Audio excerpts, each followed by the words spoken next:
Y para comenzar con esta esencia de Cistus, la jara, de la que ya nos ha comenzado a hablar Dominique, vamos a llamar al resto de expertos. María Labao, mientras os presento, os pido que os vayáis sentando, por favor, en los siguientes taburetes. Está formada en Ingeniería Forestal en la Universidad de Huelva. Es una apasionada de la botánica. Desde la infancia estuvo expuesta al día a día de los campos de frutales familiares. Tras una estancia investigando los árboles en el Departamento de Dendrocronología en la Universidad de Wageningen de Holanda, ¿lo he dicho bien? Sí. Muy bien. Se internó en el mundo del cultivo de plantas en vivero durante unos años en Málaga. Ahora busca y gestiona proyectos con materias primas naturales por España y América para Albertville y Givaudan. Bienvenida, María. Núria Cruelles. Núria Cruelles, muchos de vosotros ya la conocéis, es perfumista de Loewe y académica de Número Sillón Narciso. De origen catalán, me voy a poner por aquí, Núria se especializó en el universo del lujo y en enología tras graduarse en química. Comenzó su carrera hace 2 décadas y actualmente es perfumista de Loewe, como comentábamos, convirtiéndose en la primera nariz mujer de la firma. Núria apuesta por la innovación encaminada a poner en valor el arte y la naturaleza, de la que tanto estamos hablando hoy. Intenta utilizar siempre componentes de la perfumería clásica, pero proponiendo nuevos enfoques. Destaca la brillantez de su joven y a la vez madura trayectoria y el hecho diferencial de que su gran pasión por el mundo olfativo y la naturaleza la llevaron a convertirse en su momento en enóloga. Muchas gracias, Núria. Irati, directora de formación de la Academia del Perfume, que es la moderadora. Gracias, Cristina. Yo rodeada de vosotros casi estoy así como emocionada, ¿no? Porque creo que tenemos aquí muchísimo talento. Y Dominique, has dado unas breves pinceladas, ¿no? En lo que descubriste, el Almadén de la Plata que descubriste, la zona de Huelva que descubriste hace 30 años y hablabas de que era casi una era diferente, ¿no? Entonces, hemos visto esas gitanas, ¿no? Extrayendo el ádano de una forma muy rudimentaria. Y si te parece, hacemos un salto en el tiempo y si nos puedes un poco anticipar cómo en estos 30 años ha cambiado todo eso, ¿no? En la manera de extraer, cómo de alguna manera se ha tecnificado esa manera de tratar o de extraer la jara. No voy a hablar yo solo, les voy a dejar, pero únicamente decir que cuando yo he llegado, el proyecto era precisamente de la jara que podemos extraer. Entonces, en la época se hizo básicamente la goma y después la goma se secaba, se exportaba y todo lo que se hacía de goma se hacía en Grasse o en otros sitios. Después había la posibilidad de hacer cosas con la hoja, con la gavilla, ¿no? Entonces, por supuesto, esencia se hacía, pero muy poco. Y se hacía también de una forma un poco, digamos, produciendo esencia primera. Y después había todo el tema de la extracción. Entonces, no voy a anticipar, pero diciendo que sobre los años, pasando el tiempo, la jara es ahora la fuente de una rama de productos increíble, de una riqueza única, ¿no? Porque tiene todos los derivados de la goma, tiene todo lo que se puede hacer con la esencia y todo lo que se puede hacer con los absolutos, ¿no? Entonces, a la hora de presentar a un perfumista la variedad de eso es fascinante. Voilà. Y un poco cambiando de era a era, tenemos a María, que ella la ha presentado Cristina, ingeniera forestal. Ella se dedica, es también un tipo de sourcer, ¿no? Se dedica a coordinar la cosecha de la jara precisamente en esa zona que ha presentado Dominique, en la provincia entre Sevilla y Huelva, y ahora estáis en plena campaña, ¿verdad?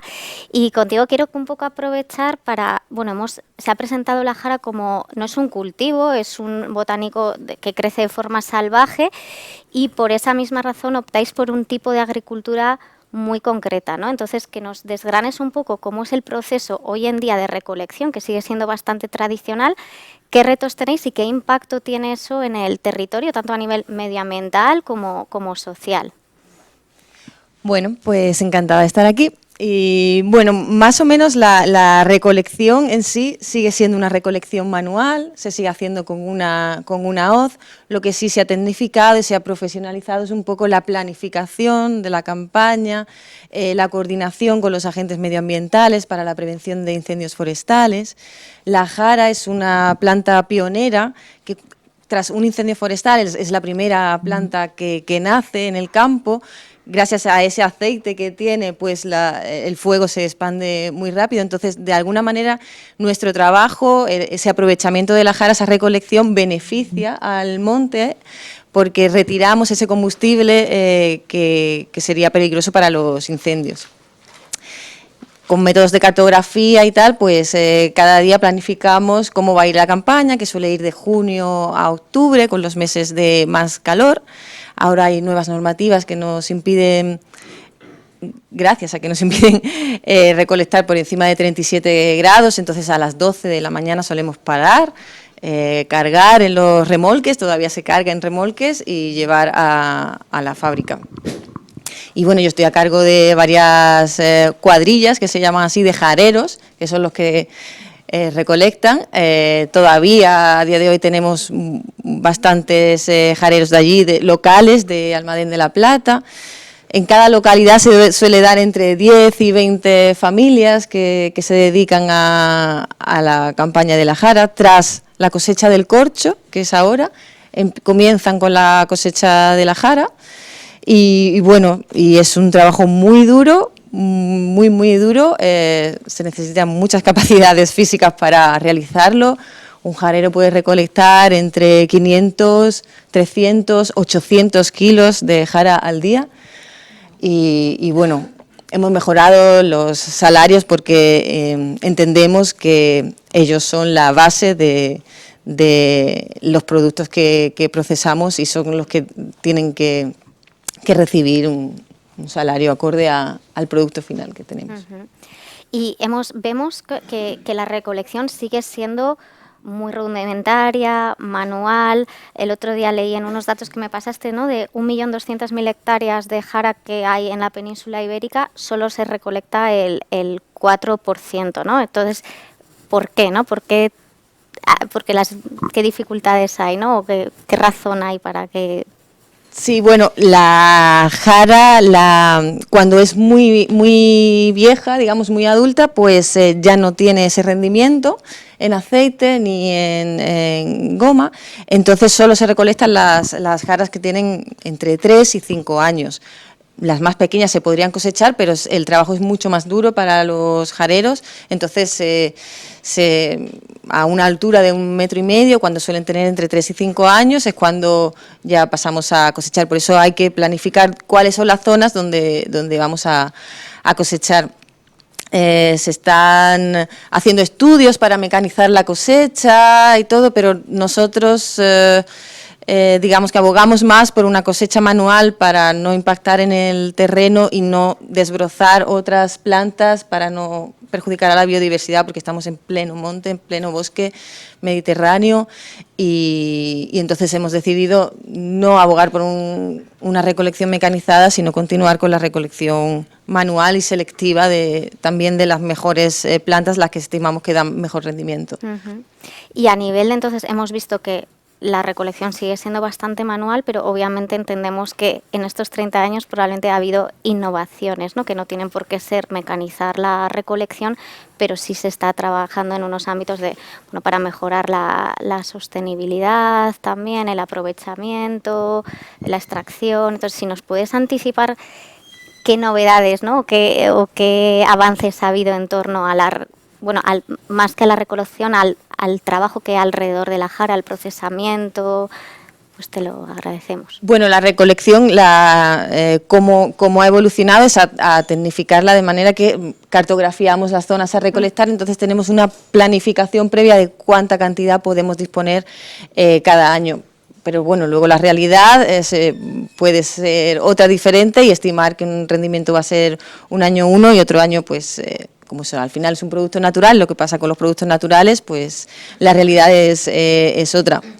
Y luego, bueno, un poco la innovación o a dónde va, yo creo que no solo la jara, sino con otros productos, es a intentar buscar productos con menores solventes, con extracciones más naturales, más físicas, y ahí es donde mayor peso ponemos en innovación. Y en cuanto a aprovechamiento, decir, porque al final para perfumería al final se aprovechan las ramas, las hojas y la propia goma, y con el resto se está viendo una posibilidad de, ya que se recolecta, cómo aprovechamos los restos. Bueno, sí, lo que es el residuo se usa también para, digamos, para la energía, para la biomasa, para crear pellets, para la destilación y todo eso. Muchas gracias, María. También tenemos a Nuria con nosotros. Entonces, Dominique ya ha anticipado que la jara es un poco, que podríamos decir, como el cerdo a la gastronomía, ¿no? Que se aprovechan muchas partes o muchas, depende cómo la tratemos, obtenemos muchas calidades diferentes, ¿no? Entonces, igual si tú nos puedes desgranar un poco eso como perfumista y un poco también compartir. También hemos hablado que es un ingrediente que se utiliza desde la antigüedad, ¿no? Eso obviamente impacta en la manera que se ha utilizado, cómo se utiliza y en qué estructuras o en qué tipo de perfumes lo podemos encontrar. Hola, buenos días a todos. Bueno, como bien han dicho ellos, ¿no? Es un ingrediente que se aprovecha todo y que es fascinante ver cómo diferentes procesos, tanto de extracción como de destilación, dan notas olfativas sorprendentes. Como el ingrediente que han comentado, es un ingrediente que crece salvaje, es rústico, es algo opulente, sus olores son fascinantemente a olores a cuero animal, es decir, es un ingrediente un poco como difícil de dominar, ¿no?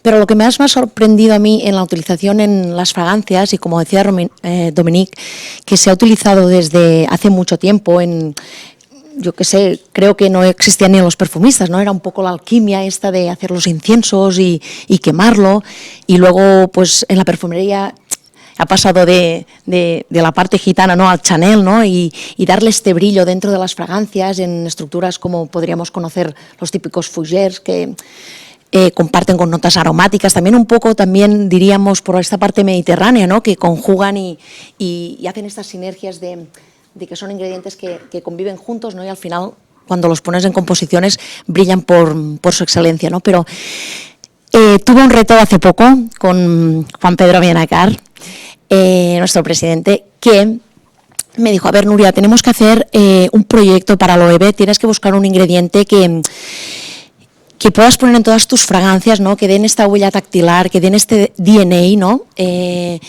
Y piensa un poco, ¿dónde tú te inspirarías, ¿no? Entonces, claro, tenía que ser un ingrediente español, un ingrediente mediterráneo. Y todo el mundo, cuando piensa en España, no piensa en pues la lavanda, ¿no? En las hierbas aromáticas, que es lo que tenemos más presente. Pero yo quería ir un poquito más allá, ¿no? Un poquito, como siempre dice Cristina en mis presentaciones, o Val, ¿no? De utilizar productos o ingredientes de la antigüedad y llevarlo a hoy en día, ¿no? Y pensé en la jara, pensé que era un ingrediente que tenía muchos valores también con nuestra marca Loewe, ¿no? Era un ingrediente rústico, un ingrediente que tenía notas como cuero, que tenía una parte artesanal aún, como bien han dicho ellos, ¿no? Que es un ingrediente que por mucho que hayan pasado muchos años, se sigue tratando de esta manera, ¿no? Entonces pensé en la jara, ¿no? Me atreví un poco, la verdad, porque es un ingrediente, como os digo, un poco difícil de dominar, y como sabéis, pues en la perfumería y más en nuestras colecciones, pues tenemos desde familias muy cítricas y muy delicadas, con notas muy flores blancas y muguets, hasta perfumes que iría muy bien este lábdano, que serían estructuras fougère. Pero yo me atreví con este ingrediente. Entonces lo que hicimos es un proyecto junto con Juan Pedro Benacar y junto también con Ventós, con Jordi Calonge y Gemma Parramon, y nos fuimos y olimos todas estas calidades, ¿no? Todos estas extracciones que se pueden apreciar de diferentes métodos de extracción o o de destilación. Entonces vimos que pues, está desde el resinoide al absoluto, está el labdanum y está el cistus, y si después tenéis la oportunidad de olerlos, os invito a que los oláis porque la diferencia es absoluta y es un ingrediente que te transmite todo lo que ellos han explicado, ¿no? Pero había que darle brillo. Yo tenía como un diamante en bruto en mis manos. Había que darle brillo, había que hacer algo bonito, algo para que yo pudiera en mis colecciones, en mis futuras creaciones, poderlo poner y que pudiera ser esta huella tactilar que representaba nuestra marca. Y así lo hicimos. Hicimos un proyecto que no puedo desvelar porque realmente es un ingrediente exclusivo y único para la marca, pero sí que os puedo desvelar un poco lo que hicimos, que fue como una codestilación. Fuimos un poco más allá. Cogimos el natural y lo introducimos con un ingrediente sintético. Y esto es una codestilación, es decir, fuimos sacando todas estas facetas más bonitas del ingrediente natural arrastrado por este ingrediente sintético y obtuvimos un ingrediente único. Un ingrediente sintético que también elegimos, que tenía facetas, que tenía muchas sinergias con este. Y hoy en día puedo decir que hemos dado con algo mágico y único, porque es verdad que todo el miedo que yo tenía de poderlo poner en todas mis fragancias ha dado un vuelco a las creaciones, porque cada vez que utilizo este ingrediente o esta composición secreta, da un confort a las fragancias, una apetencia de olerlo y esta fase adictiva. Así que realmente para mí es un ingrediente que me ha enamorado. No he viajado a Huelva, pero sí que descubrí hace muchos años, iba en quad, en la provincia de Teruel, un campo de jara, y cuando llegué allí dije: ¿a qué huele esto? ¿Qué es esto? Me enamoré. Dije, esto es súper adictivo, yo dije la palabra orgasmic. Es que para mí el campo de jara tenéis que olerlo. Es algo que te invade, ¿no? Y a los 30 años me regalaron un destilador y destilé mi primer ingrediente, que fue la jara. O sea que os invito a que lo oláis porque es un ingrediente que transmite. Muchas gracias. Gracias, Nuria. Bueno, creo que a todos nos han quedado ganas de oler la jara, entonces mis compañeros van a pasar unas tiras que os vais pasando entre vosotros para que lo podáis disfrutar, mientras aprovechamos para lanzar, si tenemos tiempo, yo creo que para un par de preguntas del público, para que podáis realizarlas a los ponentes, y a los ponentes no os voy a dejar sin que habláis. María, mi pregunta es, ¿qué herramientas estáis utilizando con cartografía para estimar el rendimiento de esta destilación, de esta producción en este caso? Bueno, has dado en el clavo, creo. Usamos ESRI, Sistema de Información Geográfica, y usamos herramientas LIDAR que te dan la altura del matorral mediante información satelital, y entonces a esa altura sabemos que más o menos la jara va a tener entre 3 y 5 años. Luego yo, como estuve trabajando en el departamento de dendrocronología, conté muchos anillos de los árboles, entonces puedo ir después a campo y cortar una ramita y contar los anillos para ver si esa información que he obtenido en la oficina se corresponde con la realidad. Para otros proyectos de recolección con otras especies. Es muy aplicable a cualquier otro. Muy bien, muchas gracias. ¿Alguna otra pregunta? Sí, Enar. Es para María también. María, ¿qué pasa con la planta cuando no se recolecta? Puesto que crece salvaje a partir de los 5 años, ¿qué se hace con la planta? Nada, la planta continúa su crecimiento natural y ya no es recolectable, aprovechable para nosotros. Entonces lo que pasa es que puede alcanzar incluso los 2 metros y impide que otras especies crezcan. Entonces también es no mala para la biodiversidad, pero sí que impide que otras plantas se den, porque le quita nutrientes y luminosidad a otras especies. Sí. Gracias. Yo creo que tenemos tiempo para una última pregunta. Luego Dominique, sí.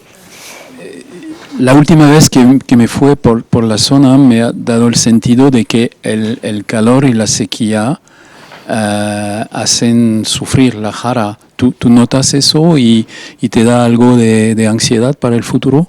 Mucha, sí, mucha. Este año los campos estaban totalmente secos antes de lo previsto, pero vinieron unas lluvias en junio, como agua de mayo, pero en junio, y gracias a eso sí, parece que se ha recuperado. La jara suele tirar las hojas del año anterior. Entonces, ¿qué pasa? Que cuando más ládano exuda, porque más calor hace, menos hojas tiene. Entonces hay que buscar un poco el equilibrio para la cosecha, pero sí, impacta bastante en el rendimiento. Se deshidratan más y tienen menos rendimiento. Sí, también para María. María, quería preguntarte, ¿hay algún tipo de protección hoy en día sobre este tipo de planta? Lo digo porque soy del Andévalo, conozco perfectamente la jara, es nuestra planta natural. Para nosotros era una planta pues con la que habías convivido. Yo podía añadir a lo que ha dicho Dominique, que antiguamente se utilizaba para hacer carbón. Es la planta que utilizaban para las cocinas, porque es una planta que además por el contenido en aceite, la parte leñosa era muy, muy dura, igual que la encina y el alcornoque, entonces se utilizaba principalmente antiguamente para hacer carbón. Después pues ya hemos visto el resto de aplicaciones. Pero como sigo yendo mucho a Huelva, es decir, mi casa de verano está en Huelva y soy de Huelva y soy del Andévalo, sí que detecto que hay mucha protección ahora sobre la jara. No sé si es a nivel medioambiental o a nivel de algún tipo de protección.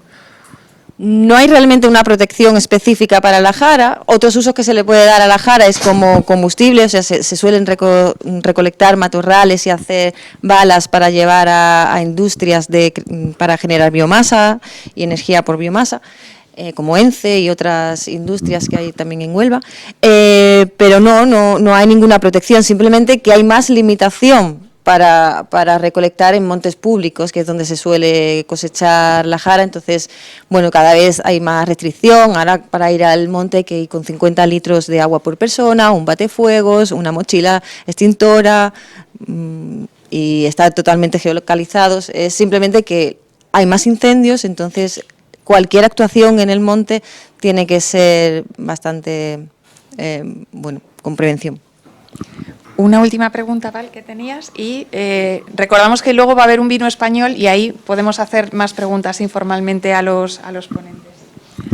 Sí, es que he sentido que nos hemos pasado un poco como del campo y la recolección a la perfumería, y en medio nos hemos dejado realmente los procedimientos de extracción. ¿Podéis resumirnos un poco para aquellos que son, cuáles son en este momento los procedimientos de extracción y la tecnología que hay alrededor? Bueno, se sigue haciendo extracción con solventes, con la materia prima seca, se seca para hacer la extracción, y de ahí sacamos el concreto, luego se saca el absoluto con los alcoholes, y bueno, el ládano es un proceso más químico, por decirlo de alguna manera, pero más vasto. Son precipitaciones con ácido sulfúrico, con cloruros, y luego la destilación por arrastre de vapor o por hidrodestilación. Actualmente se hace por arrastre de vapor, antiguamente era más hidrodestilación. Y luego de esos productos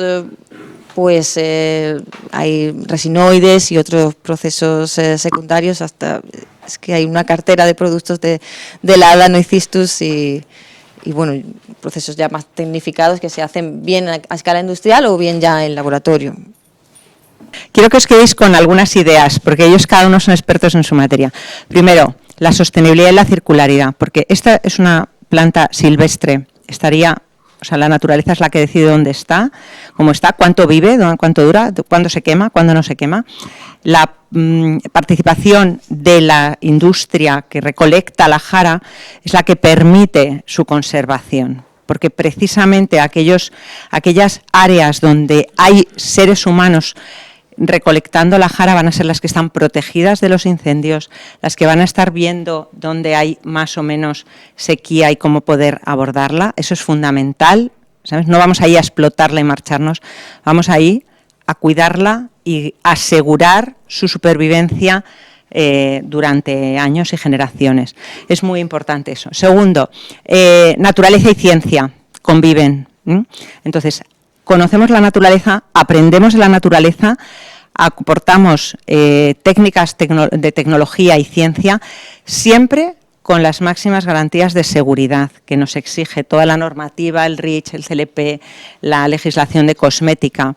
Entonces, cada uno de ellos lo da por hecho, pero es muy importante para esas conclusiones generales, ¿no? Y veis cómo lo ven. Y luego la creatividad, por supuesto, el perfume es creación, es cultura, es ese arte que estamos viendo y veis cómo es ilimitada, porque todavía hoy, después de esos miles de años de experiencia con este ingrediente, puede llegar alguien y mirarlo desde un ángulo diferente y seguir proponiéndonos una mirada distinta a un ingrediente que conocemos tanto. Así que con esto me encanta haber compartido esta mesa porque no podía resistir la tentación de hacer este resumen final de los valores y ese impacto positivo en la comunidad. Gracias a todos.